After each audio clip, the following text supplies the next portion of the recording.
ക്ഷേമ പെൻഷൻ മുടങ്ങുന്ന കാര്യത്തിലേക്ക് മാത്രമല്ലല്ലോ, അതിനകത്ത് നേരെ പിന്നെ ഇത്രയും കുറവ് വരിക എന്ന് പറഞ്ഞാൽ എല്ലാ മേഖലയും ബാധിക്കുമല്ലോ.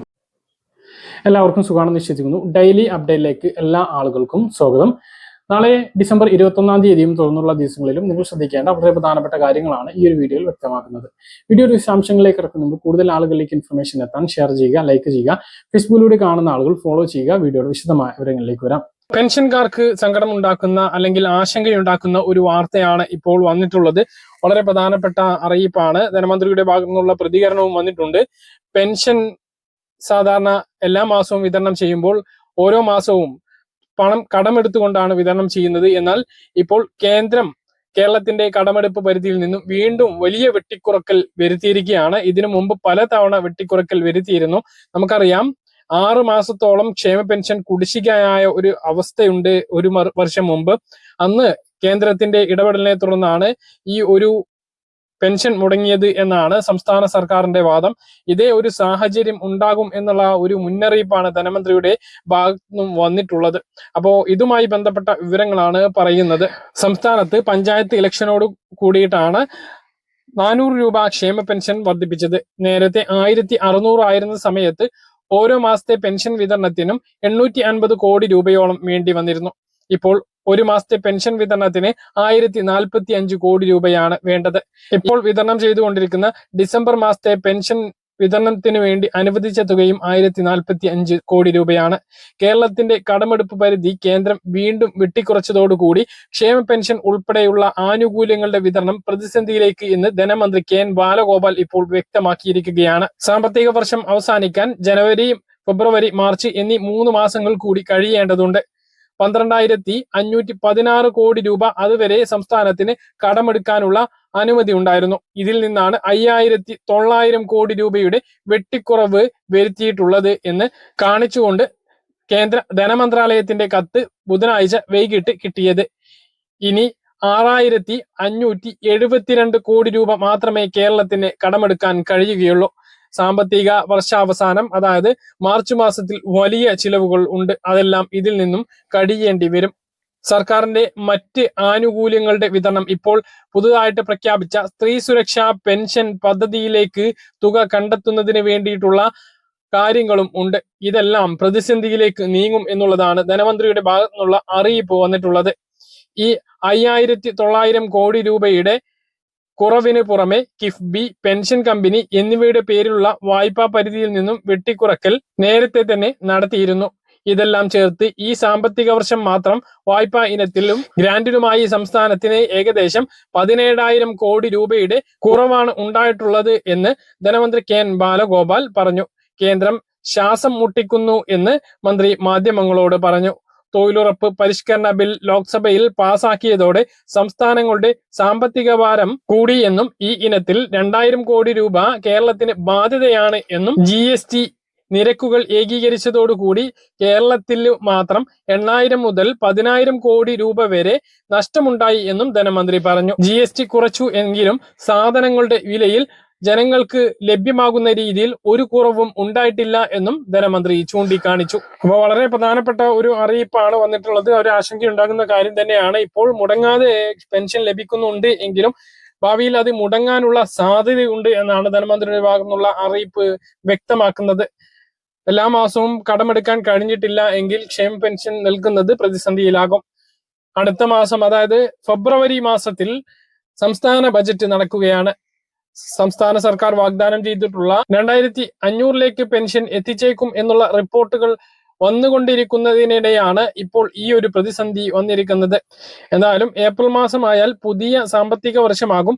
അപ്പോൾ കടമെടുക്കുന്നതിന് കുറച്ചുകൂടി സാധിക്കുന്നതാണ്. എങ്കിലും വർഷം സംസ്ഥാനത്തെ കടമെടുക്കാനുള്ള പരിധിയിൽ വലിയ വെട്ടിക്കുറവാണ് കേന്ദ്ര സർക്കാർ വരുത്തിയിട്ടുള്ളത്.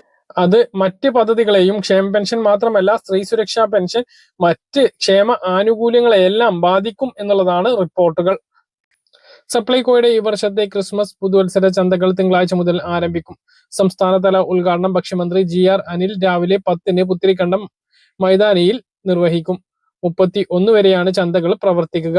തിരുവനന്തപുരം പുത്തിരിക്കണ്ടം മൈതാനം, കൊല്ലം ആശ്രമം മൈതാനം, Pathanamthitta rose mountain auditorium, Kottayam Thirunakkara മൈതാനം, എറണാകുളം മറൈൻ ഡ്രൈവ്, തൃശൂർ തേക്കിൻകോട് മൈതാനം എന്നിവിടങ്ങളിൽ പ്രത്യേക ചന്തകൾ സംഘടിപ്പിക്കും.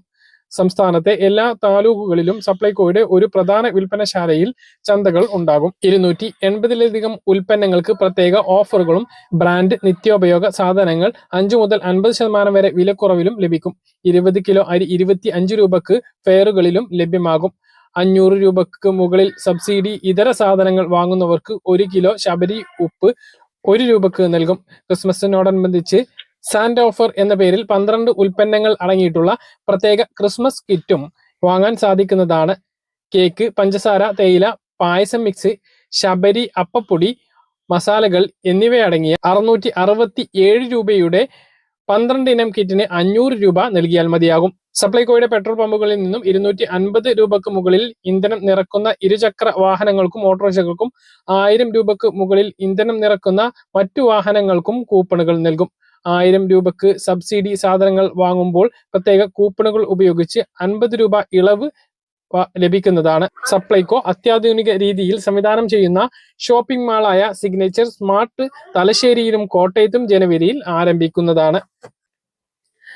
സംസ്ഥാനത്ത് പെൻഷൻ വർദ്ധിപ്പിച്ചതിനോടൊപ്പം കൊട്ടിഘോഷിച്ച് സംസ്ഥാന മുഖ്യമന്ത്രി പ്രഖ്യാപിച്ചിട്ടുള്ളതാണ് സ്ത്രീ സുരക്ഷാ പെൻഷൻ അല്ലെങ്കിൽ വീട്ടമ്മ പെൻഷൻ എന്ന് പറയുന്ന 35 മുതൽ 60 വയസ്സ് വരെ പ്രായമുള്ള മറ്റ് സർക്കാർ ക്ഷേമ സഹായങ്ങളൊന്നും ലഭിക്കാത്ത സ്ത്രീകൾക്ക് ലഭിക്കുന്ന 1000 രൂപ പെൻഷൻ. ആ ഒരു പെൻഷൻ വിതരണം തദ്ദേശ സ്ഥാപന തെരഞ്ഞെടുപ്പിന് മുമ്പ് ഉണ്ടാകും എന്നുള്ള റിപ്പോർട്ട് ഉണ്ടായിരുന്നു എങ്കിലും അത് നടപ്പിലാക്കാനായില്ല. എങ്കിലും ഈ പദ്ധതിക്ക് വേണ്ട വ്യാജ അപേക്ഷാ ഫോം അടിച്ച് വിതരണം ചെയ്യുന്ന ഒരു നടപടിയൊക്കെ ഉണ്ടായി. പക്ഷെ അതെല്ലാം തെരഞ്ഞെടുപ്പ് കമ്മീഷൻ തള്ളുകയുണ്ടായി. തദ്ദേശ മന്ത്രിയുടെ ഓഫീസ് തന്നെ അത്തരം അപേക്ഷാ ഫോം ഇറക്കിയിട്ടില്ല എന്നും വ്യക്തമാക്കി. പക്ഷേ പദ്ധതിയുടെ മാർഗനിർദ്ദേശങ്ങൾ നേരത്തെ പുറത്തിറക്കിയിരുന്നു. ഇത് പ്രകാരം ഇതിന്റെ അപേക്ഷ ഇതുവരെ ആരംഭിച്ചിട്ടില്ല. തദ്ദേശ സ്ഥാപന സെക്രട്ടറിക്കാണ് അപേക്ഷകൾ നൽകേണ്ടത്. നേരിട്ട് നൽകണം എന്നായിരുന്നു അത് പറഞ്ഞിരുന്നത്.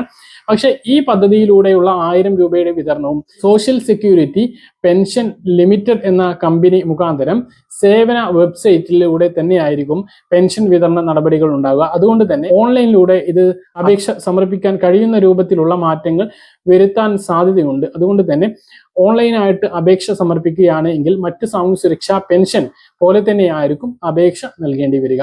ഇതിനു വേണ്ടിയിട്ട് എന്തെല്ലാം രേഖകൾ വേണം എന്നുള്ളതൊക്കെ കുറിച്ച് നമ്മൾ കൃത്യമായിട്ട് മുമ്പ് പലതവണ പറഞ്ഞതാണ്. അതുകൊണ്ട് തന്നെ ആ കാര്യങ്ങൾ എല്ലാം ക്ലിയർ ആക്കി വെക്കാൻ വേണ്ടിയിട്ട് ശ്രദ്ധിക്കുക.